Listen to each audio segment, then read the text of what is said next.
We have a jam-packed schedule for today. So we're going to start with a spoken word performance from Rare the Poet, who I'll introduce shortly. And then we'll get into the introductions with each of our panelists. And you can see their names here, but we'll get there as well. And then after we've done our introductions, we're going to start with a Jamboard activity. And just to get a sense, temperature check of the folks here and who, what's most important to you, so we can touch on that later on. And then we're going to get into a 5-minute break, and after that we'll get into our facilitated conversation, which with each of our guests today. So that is the schedule, and then I guess we'll just move on into the performance. Let me pull up Rare's bio really quick. Okay, so Rare the Poet will be starting out today.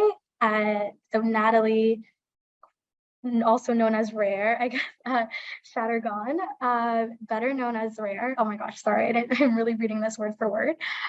So Rare is a multifaceted, Toronto-born and raised creative. She grew up facing a lot of barriers and challenges throughout her journey that motivated her to strive for a better life. Her work explores social issues through poetry, photography, and film projects. Rare is truly a one-of-a-kind, so divine, and hard-to-find individual. Yep, that is very accurate. So I'll let you continue, Rare. Hello and good afternoon. Thank you for the introduction. So again, I am Rare, Miss One of a Kind, so divine, and a hard to find goddess. And I'm a Toronto born and raised creative, to keep it short and sweet. I go from art exhibits to making magazines to being an author of children's books and poetry. I just do a lot. I'm also a social service worker, Monday to Friday. I love developing and supporting communities. Youth is my favorite demographic. I've recently just finished working with elderly and mentally ill folks. It's been a very challenging but wonderful experience to really understand the different types of people in the world, the barriers that they face, and how we can help them break down those barriers. As mentioned in my bio, I faced a lot of barriers growing up, from being a Black woman trying to enter the film industry and being rejected, to being really, really different with my poetry and finding different categories, and always just being on that journey of getting to know yourself and knowing what you like and what's for you and what's not for you. So I am going to read y'all some poems today. The first poem is short and sweet, and it's about growth. So as we all grow through this life in our different ways, we need to be patient with ourselves. So this one is called Garden, and it goes like this. I am a garden. Will you take care of me? Love me till I bloom. Water me with abundance of knowledge. Take care of the weeds that may cause distractions. Reassure that you'll be there as seasons pass. Won't you watch me grow? It might be slow, but I know I'm worthy. Patience pays off, beauty in a realm, bunches of roses bloom in time. Garden. So that one's short and sweet. For y'all, if you like it, we usually do snaps in the poetry world. You could use the emojis as well. We love around here. And the next one, this one is a little bit longer because it is in the format of a letter, but it is still poetry. So this one is for self-acceptance, and anyone who doesn't feel so comfortable in their skin, it's for y'all. All right. Oh, y'all can hear me good and everything? All right, lovely. All right. So this is called A Letter for Love. So a letter for self-love. You are worthy of the time, energy, and love that you give out. Somewhere in this universe is being reserved for you. Reciprocity will fill your cup with joy beyond imaginable. This is the beginning of awakening, to see life in the light of the beholder and to clarify the path you wish to seek while indulging in the energy that fills the voids in your guide. Pure reflections express deep goals to reach your full potential. You take a step towards the mirror standing in front of you, eyes shifting across each feature from the bottom of the toes to the legs that bless you for walking through missions, going up to the kneecaps that connect each joint, to reproductive possibilities that bring pleasure within segments of life, belly buttons with a dip or a hill brought chills from the start of creation. Curves, nicks, and crinkles. Body types come in many forms. You're a golden ticket. Wonderfully crafted soul. You have purpose beyond what you know of. Stay strong. It won't be long. Eyes glare up to the significance of what life sees as identifying you. An egg-like surface with features of rare qualities. Ears listening to words and sounds of ambiance. Lips for freedom of speech. For soft touches to skins and cheeks and smiles can drive you wild. For yourself is all that holds you. Aligned with the divine, traveling into the subconscious, we face a battle of insecurities, rapidly passing through thoughts on a daily basis while encouraging ourselves to move forward with grace, move at your own pace, and find a place where you belong. You are loved. I hope your soul is warmed with the love that you have for yourself. Deep down, you are a magnificent being, affirm with the mind, body, and soul. Holistically embody in all the features that you are. This masterpiece is sealed with love for all readers, gratitude for growth, mindset for perseverance, and peace for life. The world is yours to discover. Take your time to uncover. That one is A Letter for Love. All right, and I got one short and sweet Love one it. to wrap Beautiful. up for you guys. I got one more, a little one. This one is called For Self-Awareness, and it's called Listen. This is one of my favorite and one of the top 3 poems that I started off my whole poetry journey with. Whew, this one, it hit different for me, but it goes like this. It's called Listen, so it's for self-acceptance and self-awareness. Listen to your heart. You feel the vibe. If it feels off, don't take it soft. Could it be a warning sign? Listen to it. Just listen.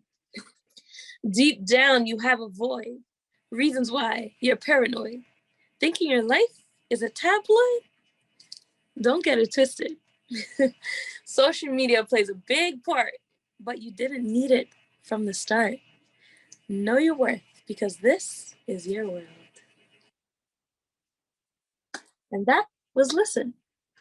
Thank you guys so much for having me. If you guys want to check me out on social media, I am Rare's World. So RARES.WORLD.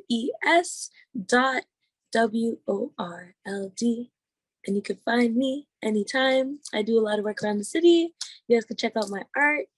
I don't know if I have any books that exist anymore, but if they do, they're in the House of Moses, downtown Toronto.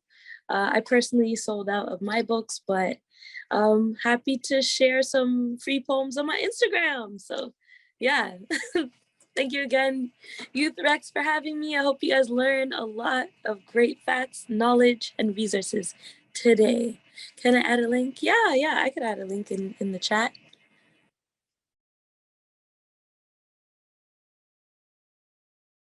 Awesome. I mean, thank you so much, Rare. That was wonderful. I feel refreshed, renewed. Thank you. um, yeah, and we can also ask, I believe, Katie or Kat to like share the link as well. So, you can follow Rare and keep up with her. Yeah, so we'll be moving on to, I believe Robin will be taking over. Yeah, we're going to be introducing the conversation, but what a great way to start by, filling ourselves up with love and positivity. Who doesn't love an affirmation? Okay, so about this event. So YouthREX is excited to co-present this conversation on advancing the possibilities of youth-led organizing with Leading in Color. Today, together, we will explore why and how young people get involved in organizing, what issues are driving their current activism, the benefits of organizing for youth, the limitations and possibilities of youth engagement, and how adults can become allies in support of youth leadership. We want this to be a vibrant, reflective, and embracing space, so we ask that everyone participating today is respectful of each other's experiences and the knowledge each of us brings.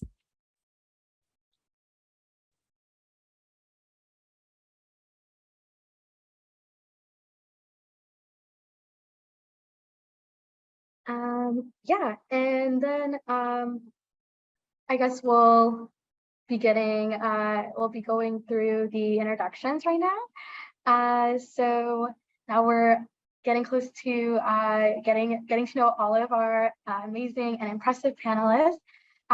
These folks come from all across Ontario with unique experiences with organizing.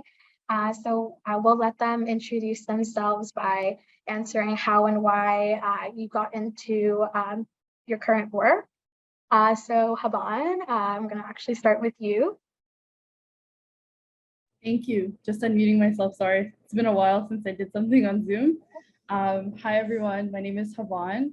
It's always awkward to introduce yourself, but I would describe myself as community builder, researcher, and soon to be student again, so that's exciting. I'm really interested in social innovation, youth innovation, and I have experience across the private sector, public sector, and with nonprofit organizations as well. I completed a Master's of Science in Global Health, where I explored the health and employment of Somali Canadian youth in Rexdale, which is a neighborhood I'm from here in Toronto. And in a couple of weeks, I'm actually headed to Beijing, where I'm going to be a Schwarzman Scholar studying global affairs and leadership. I sit on the board of Aptes Boring, where I'm a chair, and I help to encourage young Canadians to be active change makers in our society. And I really care about youth employment, refugee, immigrant, and newcomer health, as well as sexual violence.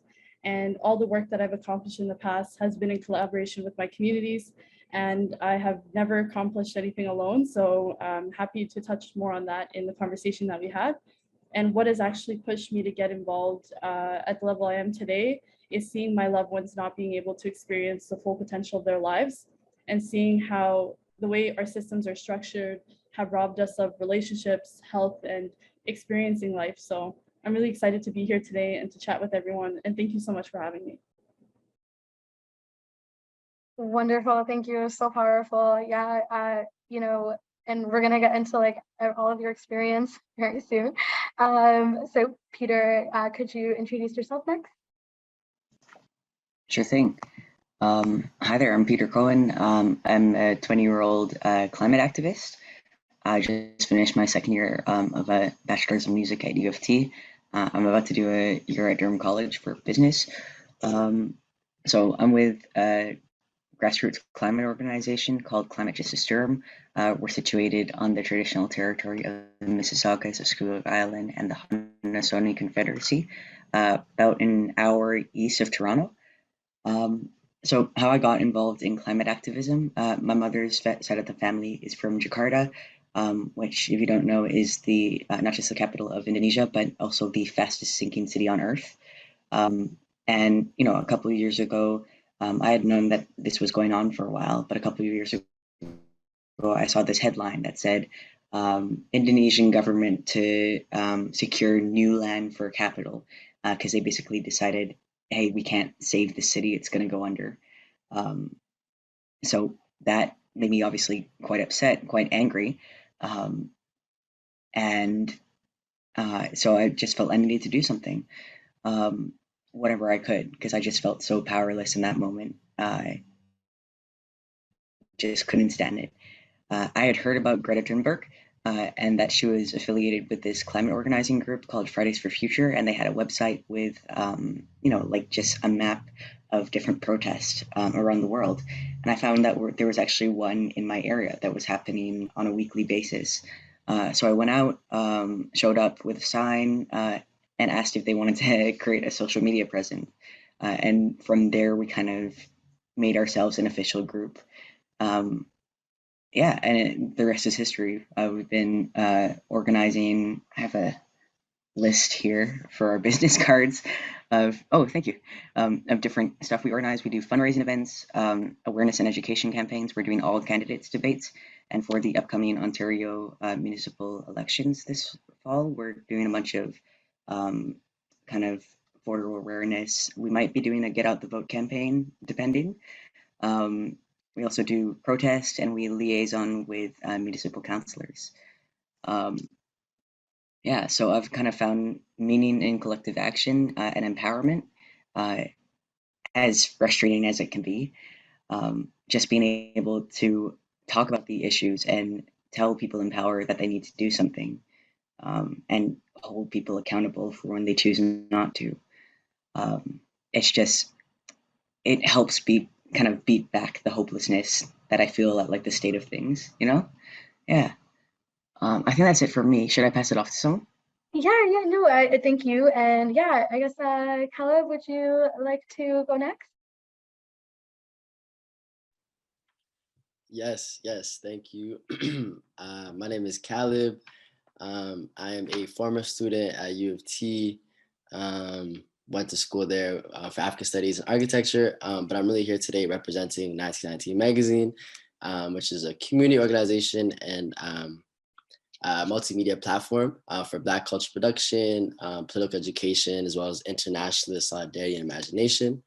We're grounded in the Black radical tradition. We're committed to abolitionist principles. We're committed to community organizing, and we're any kind of to revolutionary practices that challenge and dismantle our carceral state. We're based in Toronto and Calgary, but we started in Toronto about 5 years ago now.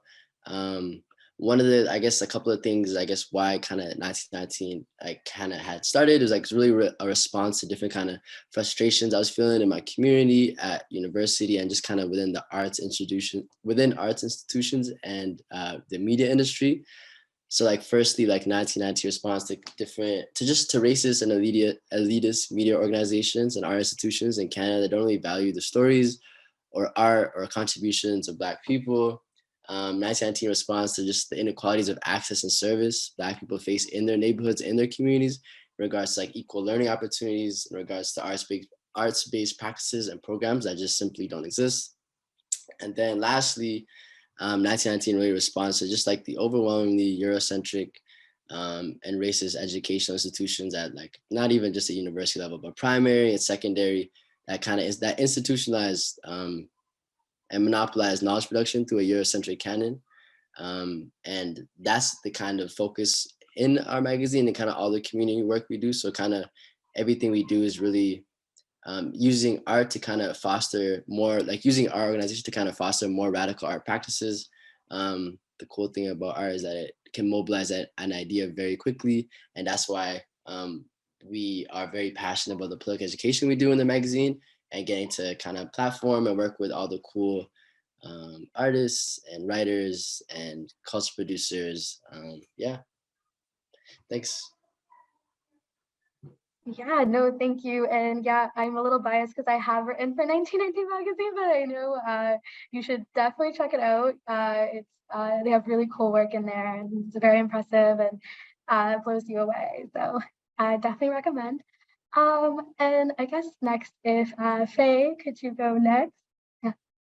Yeah, for sure. So hi folks, my name is Faye Johnstone. I'm joining today from unceded Unsurrendered Algonquin Anishinaabe territory. I use she and they pronouns. I am a white trans lady from a middle-class military family. So I grew up in New Brunswick in a little place called Gagetown or Amokto near Fredericton, which hopefully rings some more bells than Gagetown or Amokto ever does. In my day job, I'm the executive director of Wisdom to Action, a queer and trans and progressive social enterprise and consulting firm. We do all kinds of work on queer and trans issues, mental health, community and youth engagement, knowledge mobilization, all within a commitment as a social enterprise to being as loud, aggressive, and publicly gay as we possibly can be. So we spend a lot of our time supporting coalition building, advocacy to provincial and federal governments. I came into youth engagement and youth leadership as a feisty little 16-year-old volunteering for my high school GSA. And from there, got involved in queer and trans activism and organizing. My first big event was organizing Slut Walk Ottawa, which was quite the experience at the time.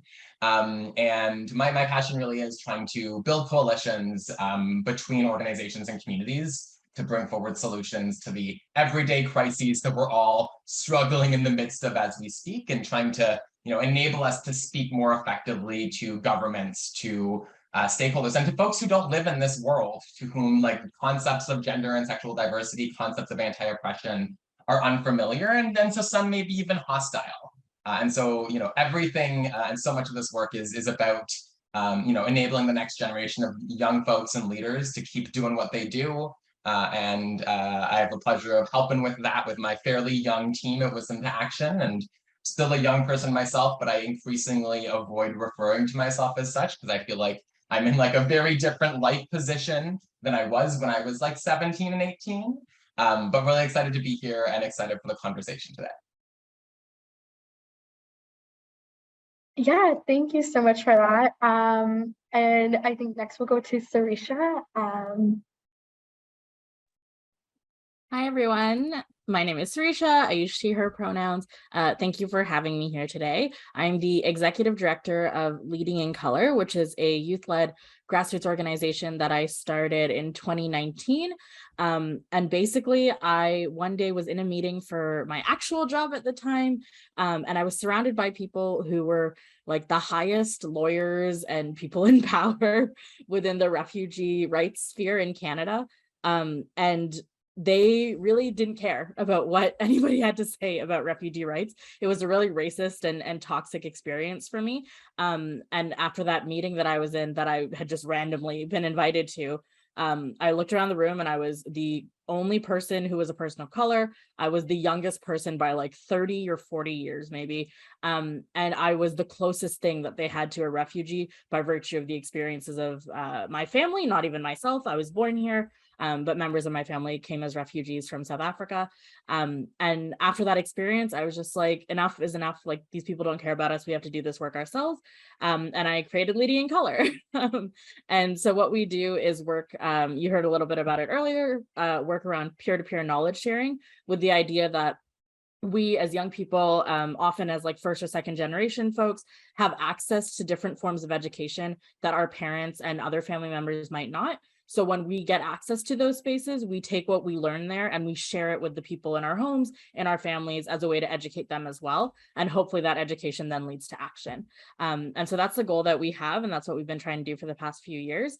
I first started doing this work, I don't know, maybe when I was in the middle school and stuff, I was very gung-ho about being a part of organizing, but didn't have all the language and access to things. I also grew up in a very, very white supremacist town. And so trying to sort of navigate that was a process. And when I got to university, I basically was met with people who were like, what is wrong with you? You need to unlearn all this stuff right now. And that's sort of what kicked off everything. I've held fellowships at the Mosaic Institute, at Amnesty International. I've done work around organizing as a change maker, they call it, with the Ontario Community Changemakers and Changemaker Exchange. But yeah, overall, I am really excited to be here. The work that we do is very much rooted in like anti-racism, anti-capitalism, capitalism, anti-imperialism. Like we are just very strict about our values. And so that's something I hope I can share with you folks as well. I come to this space not with like a formal education in organizing, obviously. I went to McGill and got a bachelor's in political science. And so I do some civic engagement as well with Leading in Color. We do some government consultations. Whether or not they listen to us is a different story. But yeah, we kind of have our toes in a couple different places, but our bread and butter is really public education for youth and making sure that racialized youth are the ones both leading it and learning. And yeah, that's what we do. Awesome. Thank you so much. And last but certainly not least, Sarah, if you can give a little intro. Hey everyone, my name's Sarah. I am based in Hamilton, Ontario with the Disability Justice Network of Ontario because Hamilton has the largest density of disabled people in the province of Ontario per capita. And so that's why we picked Hamilton as our home. We were founded in 2018. And I guess my friends and I at the time created DJNO because there weren't many places that were talking about the intersections of ableism and like other justice issues. Mostly when we talk about accessibility, it's like we're kind of stuck in the 90s. We're talking about adding ramps to stores, but we're not interrogating like our criminal justice system, our healthcare systems, and the ways they intersect, and our education systems, the way they intersect to kill us or to leave us out, or to continue to say that disabled bodies don't have the right to exist here in so-called Canada.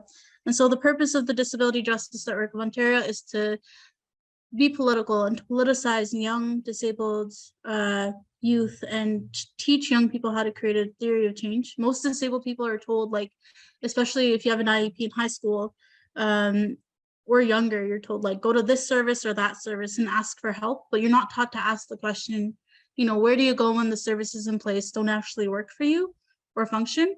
You're not taught that like as a disabled person, you can be a world builder. And so that's the purpose of DJNO. The projects that we predominantly find ourselves wrapped into right now are threefold. There's one that's a prison project funded by the Laidlaw Foundation, where we're really looking into the experiences of Black and racialized disabled folks in prisons across Ontario to really understand what treatment is like in there. We also have an education project where we're building an advocacy toolkit for disabled Black and racialized students to use for self-advocacy. We also started a project on medical racism and structural ableism in healthcare, and that was inspired by our advocacy work around or against, I would say, the expansion of medical assistance in dying that took place at the start of the pandemic, where the government made it easier for disabled people who weren't terminally ill to expand MAID. On the basis of like, you're disabled, you have the right to choose to die, without actually offering disabled people housing, access to food, and forcing disabled people across so-called Canada to live below the poverty line through like ODSP and other social assistance programs that are just like not enough to live on. And so this is kind of what we're preoccupied with. I guess an example I can give of a successful campaign led by our Youth Action Council was our snow removal campaign. Over the course of 2 years, we were able to convince our municipality, so city council here, to actually invest in clearing snow. A lot of us with assistive devices, myself included, I use a walker and an electric chair, tend to get stuck in the snow every single winter because the sidewalks don't get cleared or treated the same as like our roads would.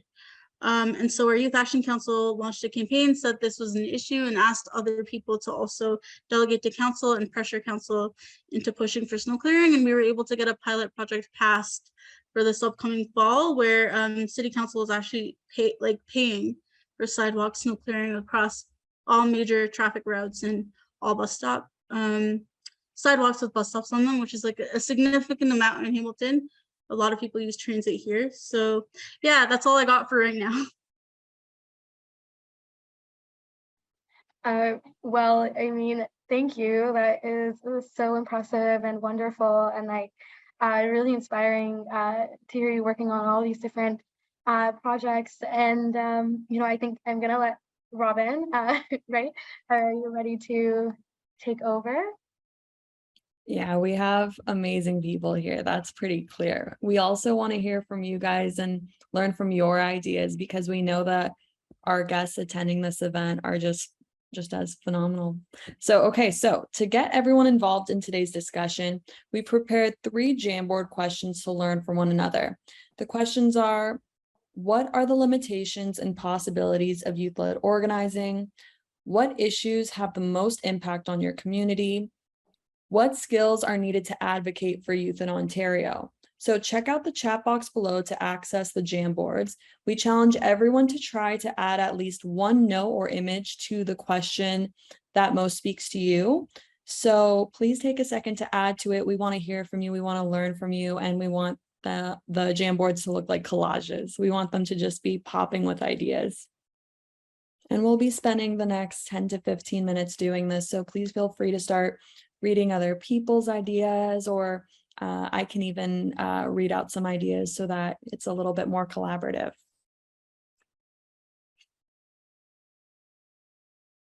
Okay. Amazing. Yay, I see so many colorful Post-it notes. That's what I wanted.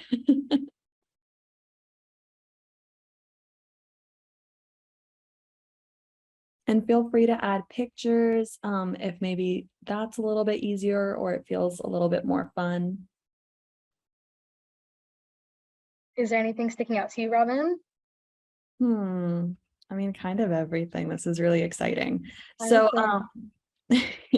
so on the top below, do we see how it says 1 of 3? So that's the top, and then there's a little arrow. So those are, if you click that, that's kind of how you get to the next Jamboard and the Jamboard after that. So if you don't have ideas for the question on the screen, which is, what are the limitations and possibilities of youth-led organizing? We understand that everyone here comes with different experiences and perspectives. So if nothing is pressing or nothing that you're passionate about adding to this board, please feel free to click through and add to one of the other questions as well.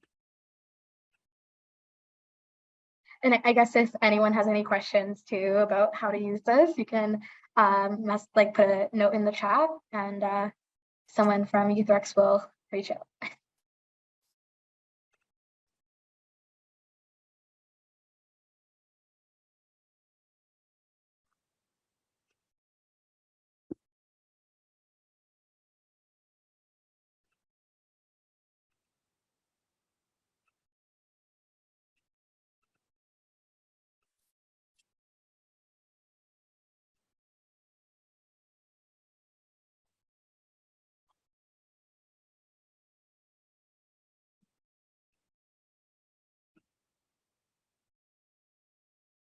Ooh.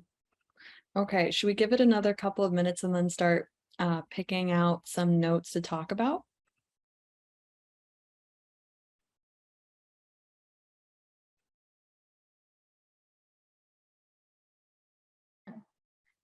I didn't realize I was still muted. Yeah.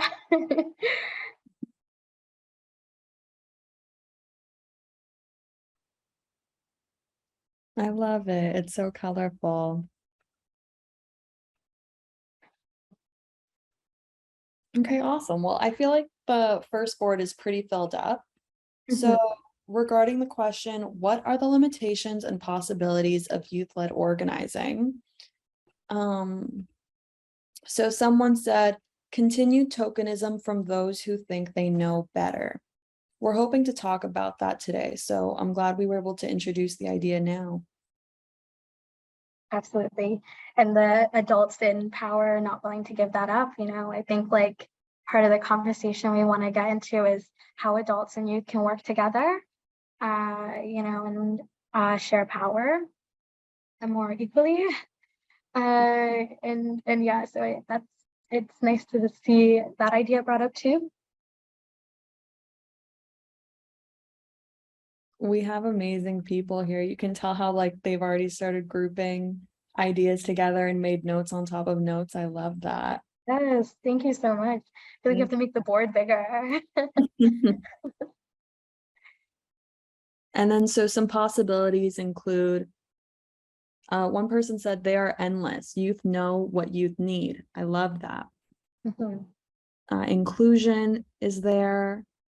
Getting youth to care about current issues is part of the possibilities.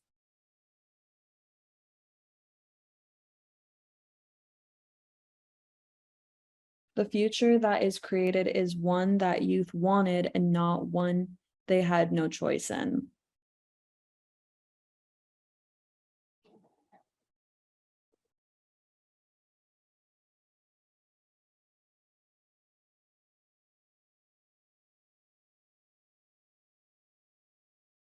Okay, so then let's take a look at our second board. What issues have the most impact on your community? What's driving your activism? And we've asked you to include your geographic community if you define your community work by geography, just so that if there's something that a couple people share, because a couple people are working in the same geographic location. That was actually Peter's idea, so snaps to Peter. Okay, so we have climate change negatively impacts all facets of life, particularly for marginalized communities and youth as a whole. Prejudice. My lived experience is the main motivation to my activism. Housing, social determinants of health. I have an MPH, Master of Public Health, so I love that that's on there. Inclusivity in smaller rural areas, absolutely. Housing, racism. I love that someone added the flag and then put trans stuff on top of it. I like the silos and continued fragmentation of youth resources. Like that's really interesting and definitely, you know, like not the first that comes to people's minds. So very important. Mm-hmm.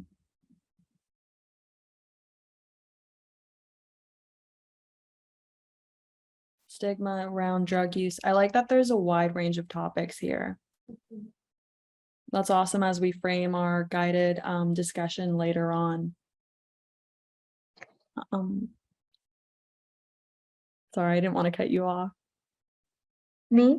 No, I mean, I guess like it's interesting because I'm thinking like a lot of these issues pertain to like adults too. And I guess like it's definitely like exacerbated for like younger people, you know, like and harder to navigate, especially without support. So should we? What I was thinking, yeah. Sorry. Never say sorry. All good. Should we flip to the third slide? So the third slide is what skills are needed to advocate for youth in Ontario. Thank you for making all of these slides colorful. That's awesome. And we put in there, how do you define youth in your advocacy? Because we know that there are so many definitions. Before working at YouthREX, I didn't know that some people define youth as any age up to 30. I think that's awesome. So Lydia, what here sticks out for you? I mean, just because it's like it's a large the will part, which I think is interesting. I would definitely like, I don't know if anyone is willing to talk about like if someone wrote that like a little more on like what that means and you know, the intention behind it. I think show up and for youth and listen is like also really important. I like that one. In the anti-oppression framework, very important. And so I think we have another 2 to 3 minutes for this section of our discussion today, and we do want to make it a bit of a conversation. So if there's anyone who's put a post-it down for slides 1, 2, or 3, and if you'd like to maybe say your point out loud, or we didn't cover it, or maybe you'd like to gain more opinions on it, please feel free to, oh, awesome, somebody's put their hand up. Please unmute your, put yourself on your mic and let us know. We'd love to hear, Peter. Yeah, so I wrote on the third slide, ideally, youth should be setting the agenda with adults acting in a support role rather than leading. So my organization, Climate Justice Durham, we are a youth organization, but about half of our members are actually a lot older, like in their 80s-ish. And it's like they like have worked in the sector for decades. So they have like all that knowledge, all that guidance, all those connections. But they consciously choose to take like a back seat and let us set the agenda. That's really important. That's awesome. Oh man, I gotta like shout out to like our elders. They're like absolutely amazing. Absolutely. And Catherine says sharing power is key. Does anyone have anything that they'd like to add to that, or another point that they'd like to just speak out so that the group hears them loud and proud, or anything they'd like to expand on?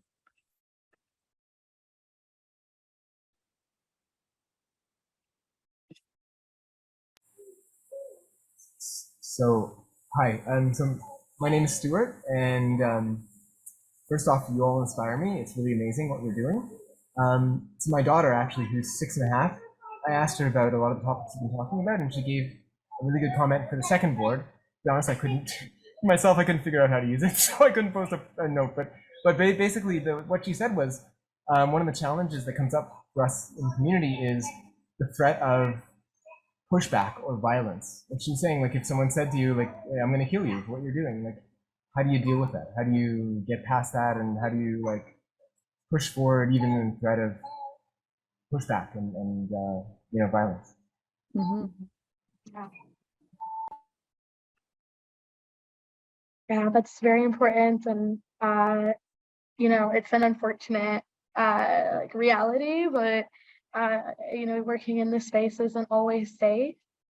And I think part of the conversation we'll get into is like, how do you in your organizing take care of yourself and manage your mental health, doing this work. Thank you for including her ideas. That's awesome. Hmm. Thank you. Of course. Okay, maybe one last one. We'd love to hear from you guys, and we know that sitting down and listening to people is fun, but there's also a lot of joy in kind of initiating your own ideas. Sounds good.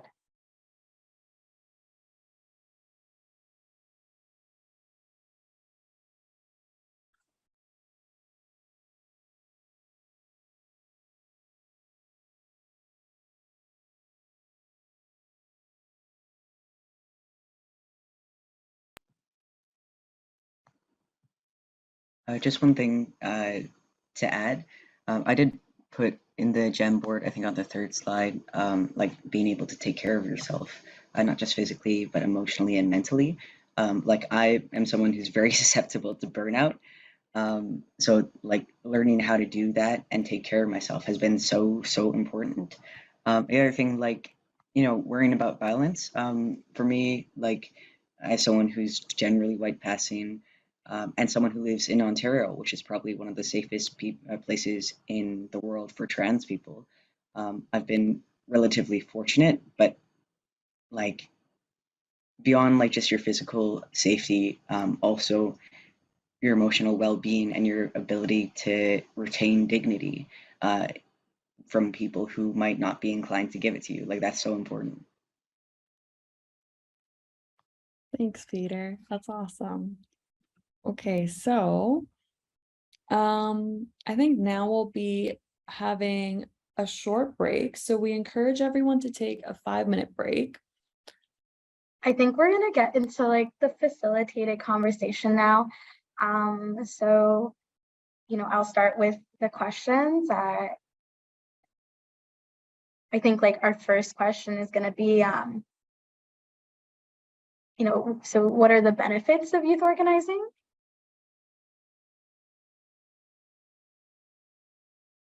I don't know who wants to take it first. I don't wanna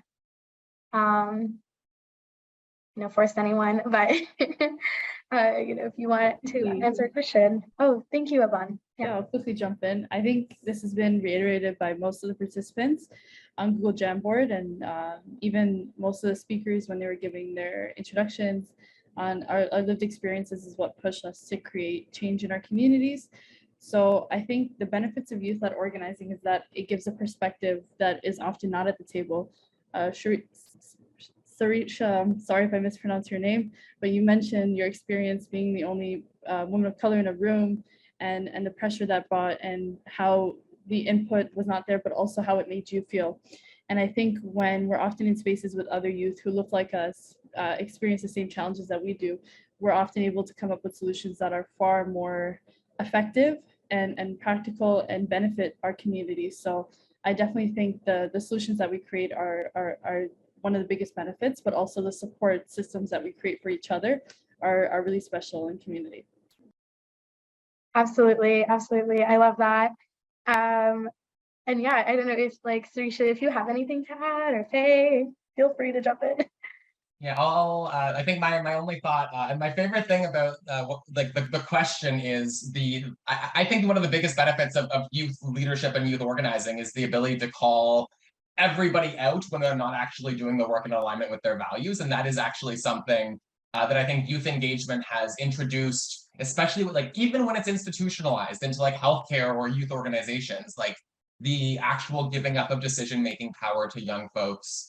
And creating vehicles through which young folks can hold their own organizations and the organizations that are meant to serve us accountable. Having young folks in the room makes a world of difference there, and I think really challenges normative ways of working that we're just used to engaging with. Often in organizations that probably know those aren't the right ways to engage, but haven't had enough pressure or new ways of working brought into their space. And young folks writ large often bring that spirit of innovation and critique into this work, because we haven't always had our expectations and hope for the world slowly dragged out of us through decades in the workforce. Yeah, absolutely, absolutely. Yeah, and if we want to give it a chance to anyone else who wants to jump in, or we can move on to question 2. Oh, I just wanted to add that if anyone has any questions, please add them to the chat box and we'll discuss them during the Q&A, which is after our discussion. But of course, side conversations are always welcome. Awesome. Just wanted to put that out there. Yeah, absolutely. Thanks, Robin. Okie dokie, let's go to the next question. So, and I think you mentioned this a bit, Faye, but we're wondering, how can youth be better involved in decision-making processes throughout all stages of a project or a program? Yeah, I'll let you take it off.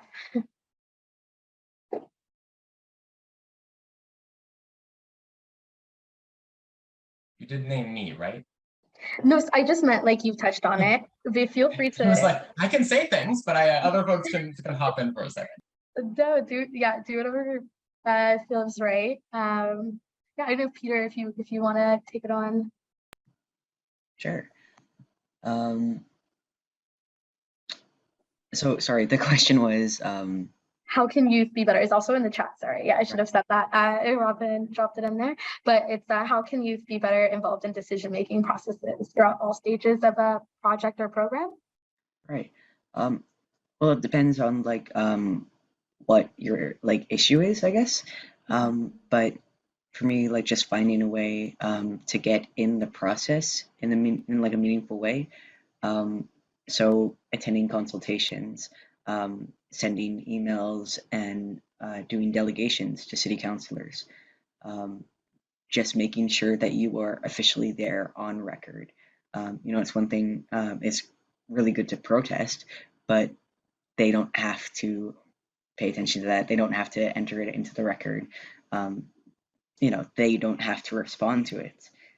So if you put yourself in a position where they have to respond to you, that is super important. Another great way is to get in the organizations in power, to have an actual seat at the table. I was lucky enough to be invited to sit on my regional councils or my regional government.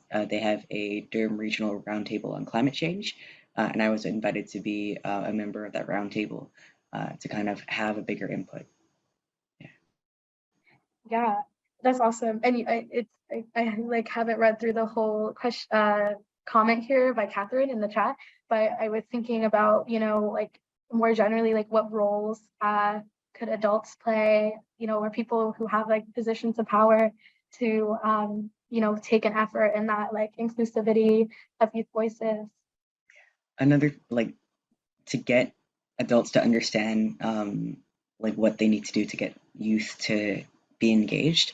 One thing that I've been really pushing my government to do is to keep their promises, and telling them, if you do this, if you disregard all these consultations, if you disregard all what the scientists are saying, what your own roundtable is saying, what your own environmental agencies are saying, why are you going to expect people to be engaged? At a recent issue, municipal decision, I said, before you've told me that I'm somehow good, I'm a good youth for being involved, that it's admirable that I'm here talking to you. But I wonder if I really am admirable for that, or if it's foolish to talk to people who won't listen to me. Yeah, that's tough. But real, yeah, thank you. I can maybe add to that a little bit. I think like that we've kind of done a two-pronged approach, I guess, in that the reason why we created this organization is because the quote unquote adults were not listening to us. Like clearly they didn't value that we were in the room. And so kind of like stepping outside of that and recognizing, I think, your own either political power or like social power or whatever privileges you hold as like a young person yourself that you can use to sort of amplify the work that you're doing or a cause that you care about, I think is really helpful, because a lot of the time we can't like just rely on people to include us appropriately. Like maybe they have a youth council and that youth council doesn't actually get to make any decisions, and like being tokenized in that way. So I think one part of it is like stepping outside of the framework of sort of like diversity and inclusion and doing things yourself because those spaces are not being made appropriately. And I think there's a lot of power in that. And because there's so many young people in Canada too, that like it's really effective to mobilize in those groups. But I think the other thing is forming those relationships. If you want to do the other side of it, forming those relationships with people can be really helpful in some ways too. Like if you have relationships with older adults who are in positions of power, then maybe they're more inclined to listen to you. But again, that comes with a lot of like access and privilege and questions of who's being invited into these spaces, or if they have a youth council or some sort of consulting branch, like who are the youth that are being represented there? And it's not always the youth who are from oppressed and repressed communities, for example. So I think like my sort of advice, if I'm sharing what I've done, is really to step outside those systems and think kind of like almost like dream bigger and dream outside of them, because I think that's where we're making things work for us and like things work the way that we want it to work, and having our voices heard in like meaningful ways, as opposed to just trying to get people to listen to us all the time. But I think you could go kind of, maybe you try both, but the latter has worked for me the most. And that's really great to hear, and definitely very important that it's important for youth to be able to like take power in their own hands and make change in their own communities, and there's a lot of value in that, and I think you like kind of also touched, I love how we're like seamlessly going through our questions here, one after another, but we're thinking more about the type of people who have access to youth leadership opportunities, like who are invited into these spaces, like you said. What do they typically look like? What is their typical background, and like who are the adults that are people in power that are giving them these opportunities? Yeah, and even just to add on to some of the things that have been said already, I think so much of like, I think my peers and also like, and we talked a little bit about adults and a little bit about elders, and like I'm grateful for some of the people who I've been able to learn from, who've kind of done this work for a long time, and kind of a lot of the reason like why a lot of this work kind of dissolves or doesn't go anywhere is because you're constantly engaging a system that is very violent towards you, right? It's very violent towards not only like your community, and kind of your own livelihood, but like your efforts at the end of the day, right? A lot of it is in vain, especially when we're talking about kind of the way the neoliberalism will like kind of pacify and co-opt these movements, take the language and really diffuse any energy that may be like built or pent up. So I think a big thing is like just really acknowledging that like working within like our current system is honestly is like it's not gonna work. So I think like it's like we talk about burnout, like think about like why it is like you feel like you need to kind of like we need to compel ourselves to ask like the same people instituting the violence against us, right? The government who has a monopoly on death, to be honest, and just like kind of think about like why that is. Like we have to continuously compel ourselves to ask for more, to ask for them to kind of help us out. When in reality, like they really can't. And it's not a bad thing, but like that's just they can't help us. Like that's the other side, you know. So I think working with like the people who have taught like me and kind of helped me and kind of like help me develop my own kind of political understanding of the world, as well as like making sure that's an international understanding of the world. Because I know for me, like I'm not from here. I came here as a refugee with my family. It's like I think when you kind of look at it that way, it's like less about where you live and more about okay, like this is happening everywhere, and we need to kind of, that's kind of how I look at it. And I think that kind of helps me avoid the kind of burnout, or that helps me think about how I want to engage, how I want to like which adults who I look to, et cetera, et cetera, et cetera. So I just kind of wanted to add that in. Yeah, absolutely. Thank you, Caleb. And you know, and I'm wondering too, like, as you were talking, because like you said, your organization is relatively new, and 5 years is a long time, but also still in the beginning phases, but are still growing, I mean. And so I guess like what kind of challenges have you faced in your work and like, you know, making and helping things grow and expand? Yeah, and if you could just talk a bit about that. Yeah. Thank you for the question. Really appreciate it. I think we face a lot of challenges. I think like our biggest resource is like our team and like the organizers who make everything happen. But it's also like our most our most utilized resource, right? So same thing again. Like we have to rely on ourselves to kind of do that work, but we're also very under resourced. So it's like the biggest thing we have is each other, but we also have to make sure we kind of take care of each other. So I think that's something like we constantly have to evaluate. I kind of like the culture within like kind of the way we work. And I think we take a very slow approach to kind of what we do. Like we're not very fast. Like we don't really do a lot of things quickly. And I think that we found that works for us. Funding is a big challenge as well. I think for us, again, like going back to my previous comment, like we're very much anti-imperialist as well. So like for us taking grants from, you know, the Ontario government, from Toronto Arts Council, like it just doesn't make sense. It doesn't align with what we believe in. So those kind of things make it harder for us to raise the funds, but it's okay because again, you have to rely on your integrity and your values. And that means like doing it with your community and like crowdsourcing funds and making sure that the value you claim to offer is real. Your community will see that and they'll affirm it, right? So I think those are challenges, but I think they're also fun. I think like the work we do is really important too, because I think we look back at a lot of like historical movements, which I think frankly were a lot more radical than anywhere we are today. And like looking at how they use media, looking at how they organize, looking at like just like what they fought for, and also like how much discipline they had as well. So I think there's a lot of things like we kind of take from that. So yeah, I'd say those are some of the challenges and kind of how we mitigate them and kind of like how we kind of approach them a little bit. Awesome. Yeah, no, thank you. Very enlightening. And yeah, and I guess I'm like watching two conversations happen at the same time. This chat is lighting up. I love it. So I'm gonna move on to the next question. Let me pull it up here. I think the group chat really transitioned to our next question so well. So I hope this does answer some people's questions. Right. Yes, exactly.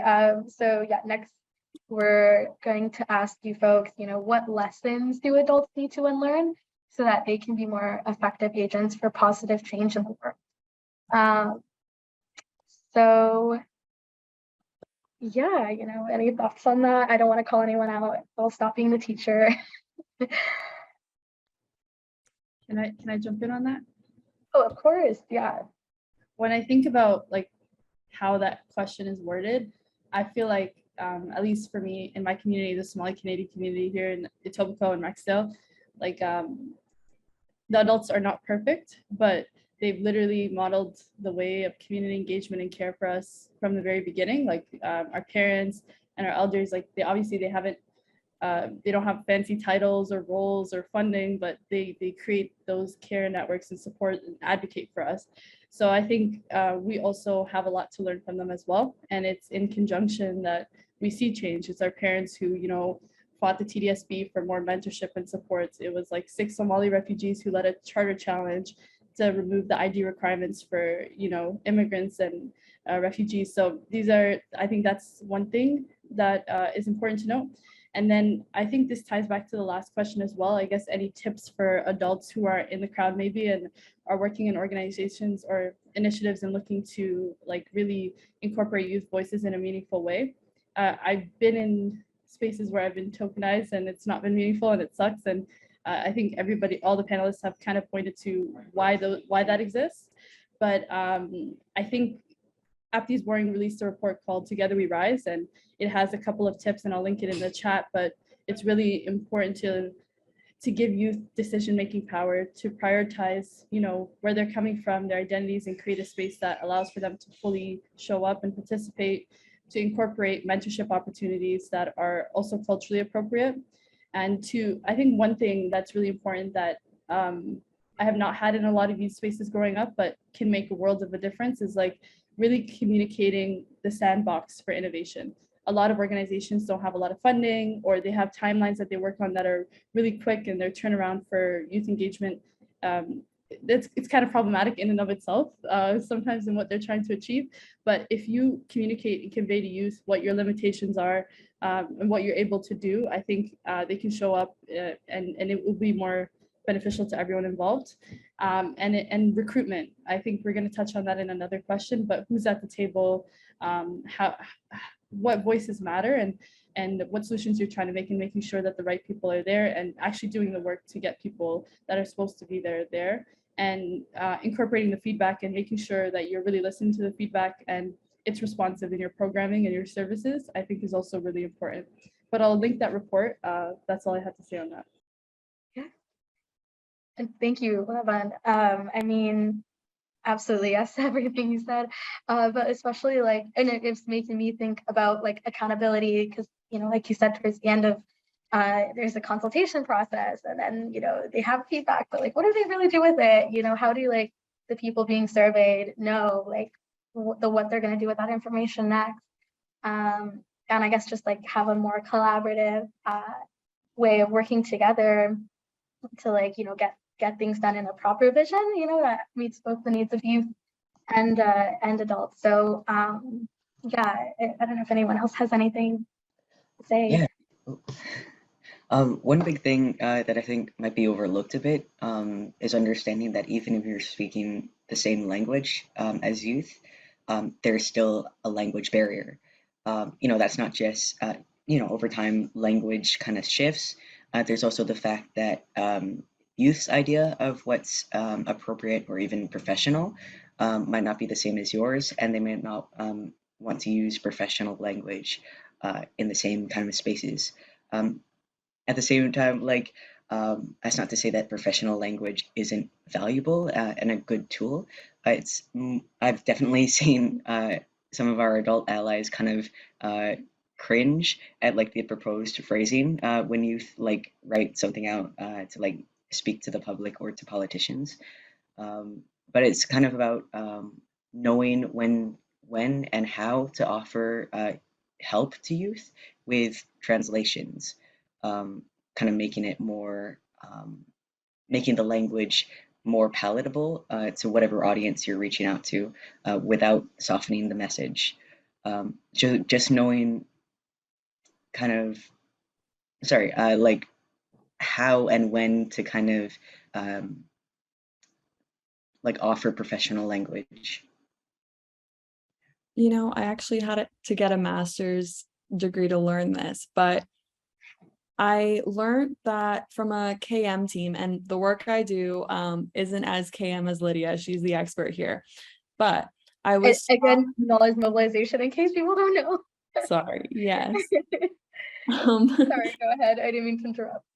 Worries. But what I learned is that any public communication tool should be written at the grade level of a fourth grader, because that's, you know, the average Canadian person. That's kind of what they can absorb. They actually have softwares that analyze things that people write so that we're able to understand it. So I feel like older people in these power, holding power, they come from a time when, you know, it's a lot of academic gatekeeping, and that's kind of how you exert your power. Whereas we come from a time where, I don't know about you guys, but the number one way that I get my news is through Instagram and other social media platforms. So I think that really lends to a prompt that we have, which is, how can adult allies create a culture of power sharing with youth?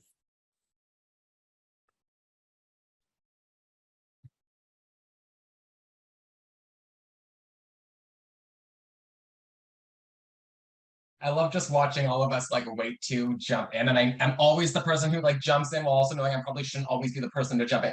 But I think a lot of it is like naming and recognizing the insecurities that I think adults have when it comes to actual power sharing. I think there's a conception of like young folks as not as able to manage budgets, as not as able to like meet a timeline and know like adaptability to what that looks like or means. I also think there's a like conceptual risk that organizations are really scared of. Like, what if the young people come onto the board, and what if they say they want to do things differently? And what if they actually convince some of the other board members to like follow them in that process? And I find so often, like, I hate how youth engagement is painted up as like, it's so nice and pretty and simple. When power sharing is actually difficult. Like it is integral, but it is like, we're talking ageism, right? Like we're talking isms, we're talking systems and structures.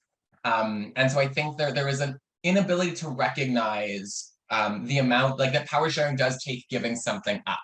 And so I often see, you know, youth engagement where the young folks are brought in and have some decision-making power, but it's within their youth advisory committee, or it's within like a contained role, rather than enabling young folks to have a say on broader strategic directions. So that's actually my biggest like bone to pick with a lot of youth engagement, is that we're not actually engaging young people in strategy. We're engaging young people in like programming and practice, or even as peer supporters, which is phenomenal. But this was never like, youth engagement was not just about having like 5 young people to go chat with the like kid who's having anxiety. It very much was reimagining how these organizations work, because we recognize that communities deserve to have a voice in services that serve them. Yeah, I can maybe add to that too. I think one of the things that I've learned is like, something I say when I do like anti-racism trainings and stuff is like, what are you willing to sacrifice? Like, it's nice to like talk a talk and be like, oh, I want to support young people and I want to support racialized folks and so on and so forth. But like, what are you doing to address the inequities that exist? And for me, that means that you need to relinquish something. And so relinquishing power is something I think of a lot. And I think of one example that like really for me was actually like pretty life-changing in that it helped me create Leading in Color, was that I was doing an internship where I was basically given the agency and the like the power, I guess, but like the agency really to do what I wanted, because people recognized that I knew more than they did, even at such a young age. And so I think for like older adults or adults and older youth even, who are in positions of power, to like recognize your limitations is a really big thing. Like I know people want to have their foot in everything, but I also think like sometimes staying in your own lane is really important. And for me, that was really helpful. It gave me the agency and the power to do what I wanted. They followed my lead, and we built something that was great because I was the expert and they valued me as that expert. And so when we do that, and that includes things like valuing lived experiences, expertise, for example, though it's not the only component, it is a strong one, that having those sort of shifts in the way that we think about what value we place on things like skill set and knowledge and expertise, I think is really important, because otherwise you just like keep going through the same cycle of tokenization over and over and over again. And I see a lot of big orgs do this very consistently. But it also prompted me to think about, just like the question before about what adults need to unlearn to be effective. Something that I noticed specifically because we work exclusively with racialized communities, but this concept might not be exclusive there, is that folks are often like, well, this wasn't there for me, so why should it be there for you? And I just think that's like the wildest way of thinking ever, because it comes up a lot with like student debt, or like with refugee status and newcomers and any benefits that are given to folks.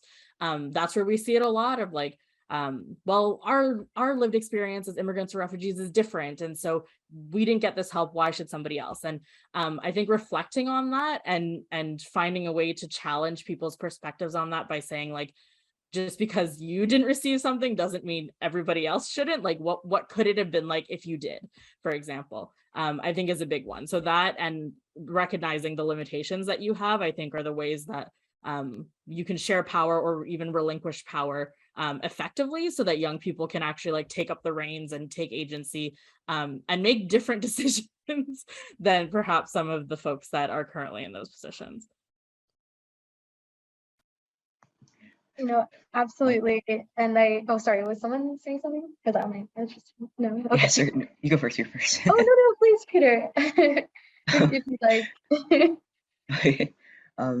Yeah, but like I totally agree. Like sometimes like the hardest thing to hear from an older immigrant is like the phrase like, I went through the proper channels, why can't they? Yeah. Oh man. I was thinking like, for organizing, like it's important for adults to be prepared for it to not like be, for deliverables and for kind of public facing products, I guess. It's important for adults to be prepared for that product to not be how they would do it, or even for it to not be perfect. Youth are going to want to do it differently, and it's just important to let that happen sometimes, even if it's not your ideal picture of how it is. Also, on our end, on youth's end, we need to be able to recognize that for a lot of adults, this isn't just their power that we're talking about. It's their life's work. It's what they've devoted decades of work to.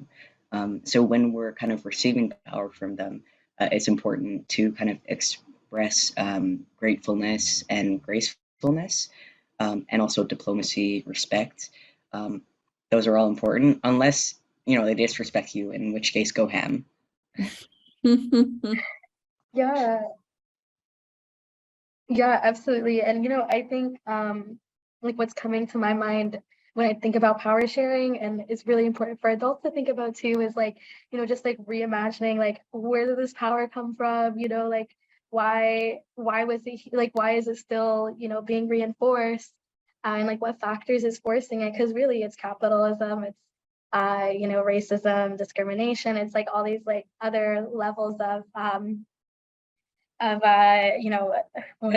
can't think of the word of the year, but it's like a lot of levels that go into this like current system that we have right now, where youth are contained and youth are like not being included as much as they could. And I think to your point, Peter, too, like it has to be like they have to be okay with making mistakes while they're, if we're really thinking about power sharing, like it's not going to be perfect. We've never had that kind of like I guess freedom before, really. So it's really important to think of it like that too. Yeah. And as young people, we're learning, we're going to make mistakes, and we have to be able to both have allowance from those mistakes from those who are kind of looking at us from higher positions, and also forgiveness for ourselves. Yeah. Oh, and for adults, like it's important to think about the question, like, did I build this power or did I receive it? Yeah, very important. Very important.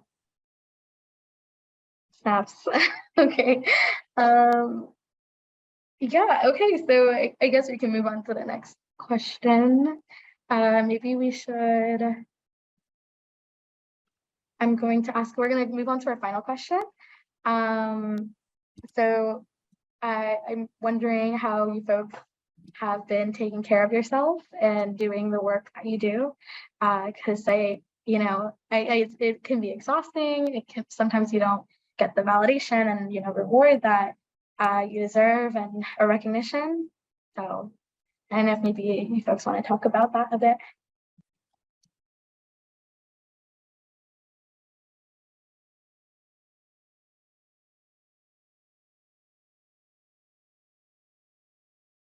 I could start. I think the best way I try to take care of myself is I think I just try to limit the amount of contradictions I encounter in my day-to-day life. So much of living in a colonial situation, you're just constantly approached with just contradictions, and I think how you examine them and how you kind of like how you think about them can helps me personally. I think that's something even the last publication 1919 published was called Homecoming. It was all about kind of examining the contradictions of home and having to kind of deal with the question where in the world are the land and the people free. Obviously nowhere, but again, it's just about kind of talking about those contradictions and understanding, I guess kind of, again, we're in a colonial situation, but what can we do right now to make sure that we're aware of that? And I think that's something as well that helps me take care of myself. There's also a really cute, there's really a really nice quote as well. I don't remember who it's from, but it's like once you understand white supremacy, nothing will confuse you. It's those things help me take care of myself because it helps me know what I'm up against. Yeah, existing is radical. It's all these ideas that just waking up is enough. Yeah.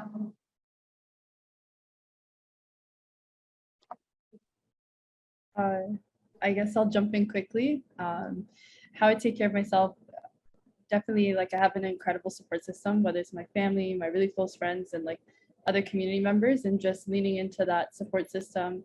Like I mentioned in the beginning, none of this work is rarely ever done alone, or it shouldn't be at least. So just trusting in the people around you to take up the work when you need a break, and also taking a break when you need one. A lot of this work is very heavy, it's personal, it's tied to our identities, our own experiences, things that we're currently going through right now.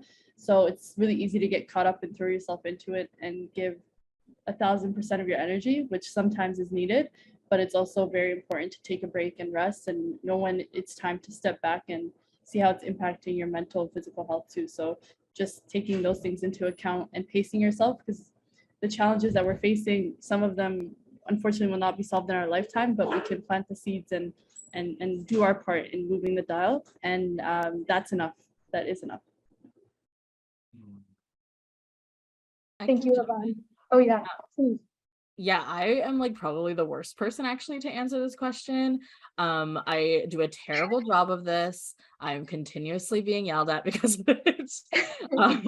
Yeah, it's not well. However, I think there's something to be said about when it comes to that sort of thing, who has access to things like self-care, right? So for a lot of us, especially racialized folks, community care often is what your self-care is, because that concept just doesn't exist within some cultures. And that, for me, that's one of those things is there's no emphasis on the individual at all. It's fully communal and collective. And so doing things just for myself is I don't think I've ever done that. However, I'm a big fan of escapism because that is the only thing I can do. So when I was younger, it used to be reading books, and now it's just after university, it's been watching TV. So I marathon watched Miss Marvel, was fantastic, highly recommend. But I think what I would like to aspire to, I guess, in the sense of taking care of myself better, is building that community, especially as somebody who recently moved to the area that I'm in, building that community and creating those relationships. Because sometimes there's a lot of stuff that happens in activism spaces that are not really great around community building. So finding people that you can trust and rely on is really difficult. So yeah, so I think a goal for me as somebody who isn't good at doing that sort of taking care piece of myself is going to be trying to find community so that I can have some of that and build some of that in a communal sense. Yeah. And if I can like add my thoughts, I think like I was like I am the worst at this as well, right? Like I think it's like the elephant in the room that like a lot of like we can talk about burnout, we can talk about like, but like the world feels like it's on fire, and it feels like it's on each of us to solve that crisis. And so I like repeating to myself that like no, it is not actually on each and every one of us individually to solve systemic oppression, capitalism, white supremacy, ableism, homophobia, and trans. Like if you don't do it, other folks will step into that space. I often feel like if I'm not the one like finding a megaphone and screaming at somebody, that work won't happen. But it will, and it will happen more if we spend as much time yelling as we do building community capacity. And I think that's like a big thing that I've noticed and that I love is that you know, on trans organizing, it always feels like if you don't do it, no one else will. And you know, there's not actually that many of us. Like there's a lot of us, but we're not everywhere. But like recognizing that other groups will come into spaces that you're not in anymore, and that the next gen will step into that moment and step into that space. One of my favorite moments is someone who often felt like I had to be like yelling whenever a bigot came to our city, was when I was like absolutely overwhelmed. And this guy came and started protesting in front of schools with these like super icky signs. And a couple like students from the University of Carleton like organized, put out a poster, and like hundreds of folks came out to chase the bigot out of our city. And like folks will step up, and it's not always on you. And I really do think that we often like take that responsibility because it feels like if we don't say something, we've missed it. We haven't done the job. We're not standing up to like this idea of our persona, of our commitment to this work. And like you do got to push, like we got to do the work, but you got to also care for yourself as you do it. And I'm also a big fan of escapism. I'm trying to learn to shut off my phone after like 6 or 7 and just like not go on Twitter and not go do any of the work things. And that it's healthy because you can't like, I'm fueled by anger in this work. Like actually like that is the driving force that keeps me going. And I am very blunt about that. I think that anger is a phenomenal motivator, but you can't be angry all of the time. And you need those moments and spaces to do something like ridiculous. I binge watched Gilmore Girls and Supernatural. Neither of those shows are particularly good, and I will name that, but they allow me to escape, to jump into another world and not be worried about all of the stuff that I could be looking at on Twitter or in my email inbox. That's yeah, wonderful. Sorry, yeah, go ahead, Peter. Sorry, I feel like I keep on like interrupting you. No, Okay. no, it's okay. Okay. Man. Faye, you said like there's not a lot of us. I agree. Like I was actually a little bit surprised to see like another trans person here. Oh man. But like I don't know, just like detaching yourself from your activism, especially when it's your activism is about like your humanity, your survival, your well-being with policy. Like it's it can be like such a mental and emotional load. So something I find really helpful is to remind myself like, hey, my friends love me, my friends like love me, and like my being trans doesn't affect that. I'm lucky enough to have like family who are completely accepting. So just reminding myself, you know, whenever I see what's happening in the States, in the UK, whenever I get into an argument with a TERF on Twitter, I can just be like, wait, no, this isn't real life, or like this isn't like representative of how everyone is. It's not as on fire as I think it is. And with climate change, oh, hey, I see in the chat, we got another one in here.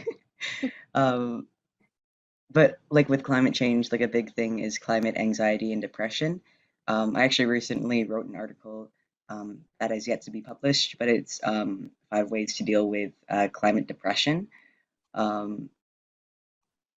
Just because like it can feel so disheartening to see things being literally on fire. So, you know, getting a therapist, obviously not accessible to everyone, but I highly recommend it.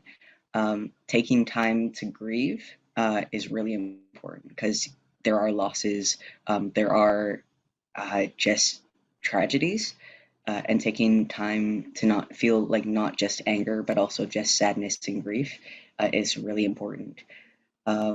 Also acknowledging like in terms of like politics, it's never over. You can never definitively lose. There's always something that you can repeal, something that you can fix. With climate change, every degree of warming counts, so any reduction counts, and there's no point where we go, oh, well, we've hit 2 degrees Celsius. I guess we can just like give up now. Like, no, it still means something, like no matter what. And also being able to celebrate and find like concrete victories. Policy and politics, it's my main focus, but it's also quite frustrating. Um, yeah, especially when it comes to preventing harm. Like if you fail to prevent harm, that's very concrete in your face. If you lose a policy battle, that's also very in your face. But if you win, if you successfully prevent harm, you don't see it in the same way. So your brain kind of goes, oh, did I really do that? So what I do is, first of all, celebrate the victories that we get, and then I also try to go out of my way to do more in-your-face concrete action. So like ripping up invasive species or doing community cleanups, just something that I can feel in my hands. Very important for, not letting myself kind of fall into this mental trap of thinking I'm not doing anything. Wow. Thank you, Peter. Thank you, everyone. It was very wonderful, thoughts, whether you're organizing or not. Like, I feel like, these are all very important things to put into practice. Yeah, and so I think we're gonna move into our Q&A for the rest of the time we have together. So I'm not sure. I think maybe Katie will be supporting us through this process, but we are essentially just gonna like flag some questions. Yeah, so we've been taking notes of the questions that we have so far. If you have any talking points that you wanted us to address that weren't addressed or something you want us to dive deeper into, please leave that in the comments below and we'll try to get through all of them. We're going to, I think, stop at 6:25, just a heads up, so that we're able to do some closing remarks and thank everybody in a recognize. We want to recognize everybody for the work that they put into today. So some questions that we have so far are, how do you get it through to other adults that building trust with youth takes time and that we can't just expect youth to feel comfortable in an adult-dominated space the first time they are there? So I'll also put that in the chat. I can maybe speak to that. I think like for me, that sort of thing is a systems issue around like capitalism in particular and white supremacy and the ways in which we like expect people to work, whether that's like productivity or whether that's like you meet somebody and you immediately like have a shared goal, so you have to do XYZ like on this like rampantly fast sort of timeline, but like building relationships with people takes time, and building trust with people takes time and requires you to like engage in a more intimate level than capitalism allows for. So I think like in our work, for example, taking an anti-capitalist approach is how we do that, right? Like building relationships with community that are not just surface level. And like, so when we do mutual aid, for example, that we are engaging with people like on a human to human level, really, as opposed to like on a superficial level. And so I think for adults who are trying to get youth engaged in their work, like you have to create those spaces to build relationships. You can't just assume people are going to come in and show up and like do things about their lived experience in a way that suits your like workload or like your work hours or any of that kind of stuff. So yeah, I think it like for me is really a systems issue of the way that we work. And so combating those systems is how we change the way those relationships are formed. Stunning. I would just add, I think there's like, without being mean to like, so I consider myself an adult. I feel so like both of the things. So I'm like adding myself in this, but there's like, without being horrible, if you are walking into every youth space with your like shoulders back, your like business attire on, like you can feel the stiffness decades and miles away. And I really like, part of our work is like hosting spaces with young folks and like service providers to share knowledge, similar to, I imagine, like a lot of what YouthREX does. And we've had folks that we've worked with where I'm like, I actually like, I need you to know that the way you're walking into this space, where you're coming in with your like social work hat on or your physician hat on, like that in and of itself is a barrier. I think we often like lean too heavy into like, you know, dual relationships are complicated. Boundaries are important as healthcare and social service providers. That doesn't mean you need to be stale. That doesn't mean you need to be like impersonal. And so literally like so many providers, I think, have put that hat on of a work hat, and that hat actually needs to like at least like slant a little bit if you're gonna get young folks engaging in conversation meaningfully with you, because otherwise you just vibe like everyone else's like guidance counselor, and we had enough of that in high school. I think, well, I have a personal story on the whole youth feeling comfortable thing. I remember my first time working on a project outside of like my youth organization. I was working with this, I think it was a labor union to produce this pamphlet on climate change and labor. And I, you know, in the back of my mind, I think I was like 17 or something. I was like, you know, until then, I was like, oh yeah, I know how to do this. I'm a capable young person. I know my stuff. I can like make a deliverable. I can get this publication out. And then I got into the room and I was like, oh my God, this is like a real thing and I don't know anything. And I kind of like had this in like this little freak out moment where I was like, I don't know anything. I shouldn't be here. Like just this intense imposter syndrome moment. So as adults, just understanding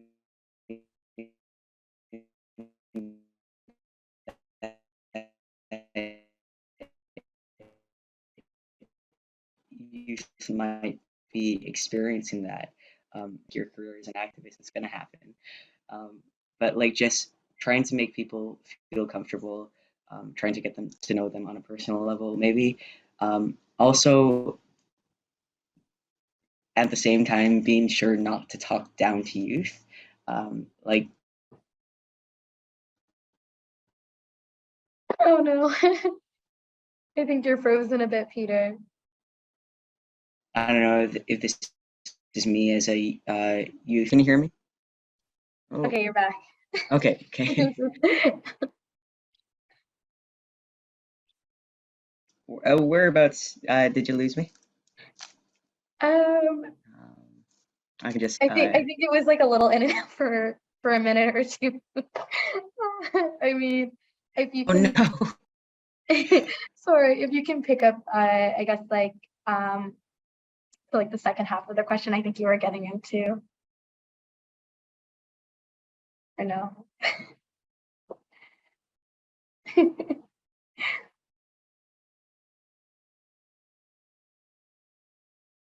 Right.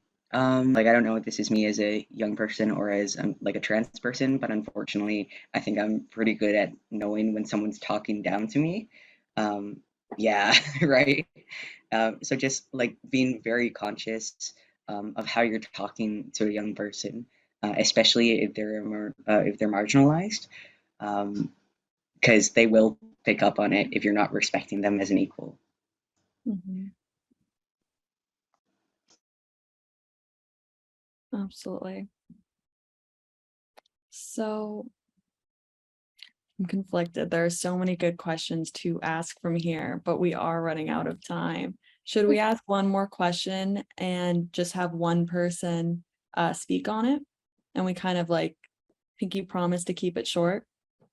Okay, because I think it's worth it. These are really good questions. Okay, so let's end off with, what are some tips for reaching youth from diverse backgrounds and experiences to join our Youth Advocacy Council? And if you have any ideas for engaging youth from diverse backgrounds and you're not able to speak on it, please leave them in the chat. But whoever would like to end off the conversation, we're happy to have you.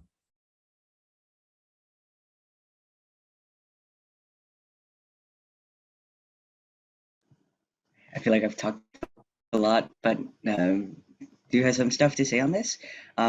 Climate activism can be a little bit like overly white. unfortunately, and just acknowledging what the barriers might be. Like as an immigrant, I was originally looking at working in racial justice or immigrant rights, not environmental justice. So just recognizing that people might have other interests that aren't your youth council, and figuring out how you're going to meet them where they're at, how you're going to make it accessible for them, letting them know what the time limits are, like what the time constraints are, and how much work they're going to be expected to do. Because if young people are already involved in activism, they're going to have their plate full. And just being like forgiving when it comes to like getting stuff done. Like if youth are busy, then they're busy, and like ragging on them for not showing up as much as you want them to is not going to make them feel encouraged or welcome to come back. I love Yes, compensation. Can I quickly add on, if possible? I'll be super short.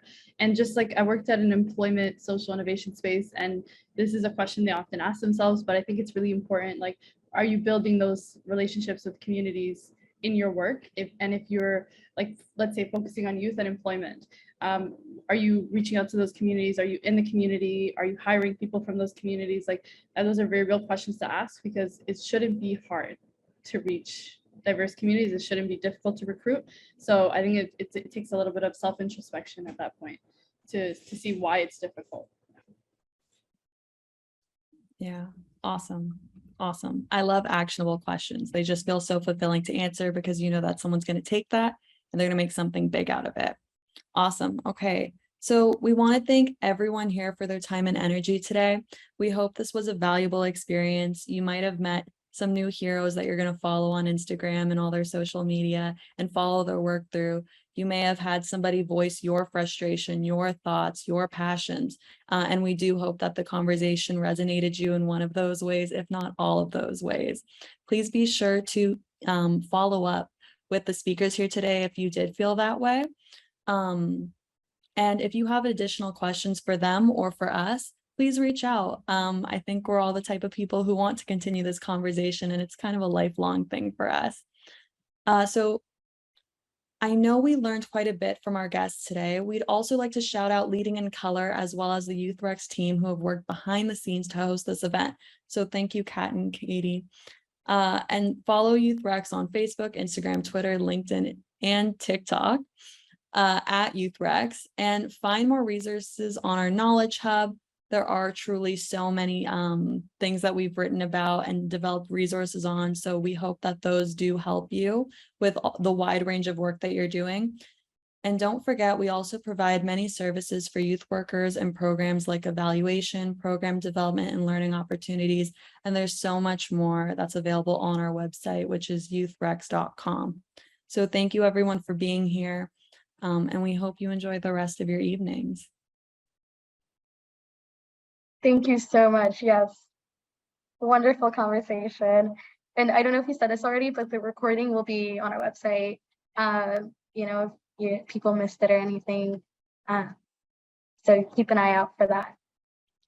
And as our colleague Katie has said, or sorry, as Kat has said, please share your feedback on today's event. If you loved it, if you hated it, we want to learn from you so that the next one's even better. And I ask all of you, whoever's still with us, if you'd like to take a deep breath, we can do that together. And then you're moving into the next part of your day kind of like refreshed, like you're opening a new chapter. So I'm going to take a deep breath now. You don't have to, but it's an option.